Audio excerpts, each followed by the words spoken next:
Time now for a look at the day's business news, and starting with France's plans to tax digital giants like Google and Facebook. Our business editor Stephen Carl is here with all the details. Stephen.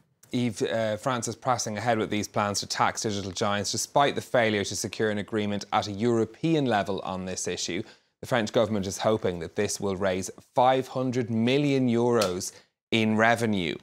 Now, Finance Minister Bruno Le Maire has called the amount of tax being paid by digital giants an unacceptable injustice. He's already met representatives of the tech industry here in France, including Google, Facebook, eBay, Amazon and French companies like BlaBlaCar and the property website Se Loger to brief them on the measure. Catherine Viette has the latest. Fiscal justice, that's the motivation behind a new French bill seeking to tax big internet and technology companies. Dubbed the GAFA tax for Google, Apple, Facebook and Amazon, it would impose a 3% tax on companies with global digital revenues of €750 million or more and French revenues of €25 million or more. This would be in addition to any taxes already owed by the companies in question. French Finance Minister Bruno Le Maire says the measure could net as much as €500 million this year for the state. The new tax would apply to revenues from platforms that sell products from third parties, digital advertising, and the sale of user data.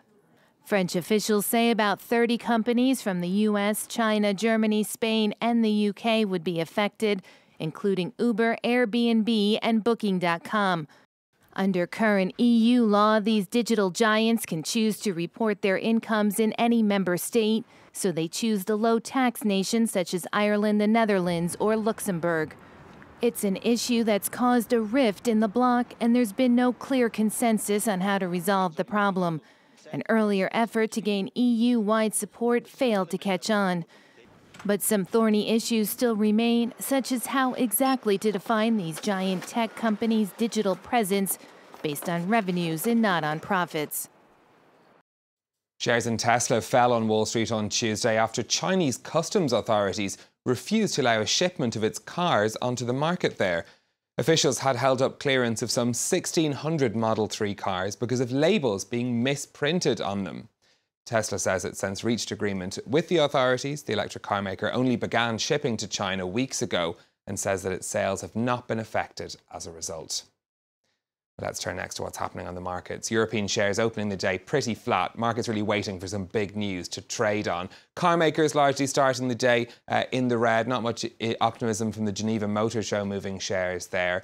Over in Asia, we've had gains in China after comments from the country's state planner that the government will boost domestic consumption this year. Of course, we had that announcement of tax cuts on Tuesday. The Shanghai Composite up 1.5% in trading. And on the currency markets, the euro's trading for $1.13 and 86 pence sterling as well.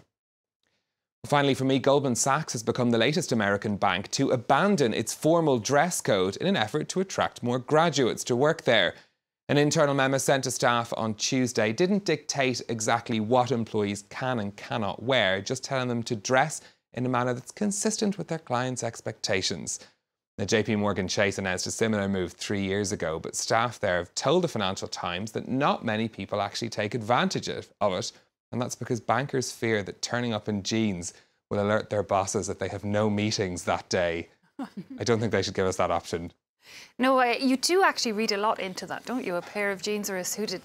I don't know why, but it does seem to make a difference. Stephen Carl there, thanks a lot for that business update.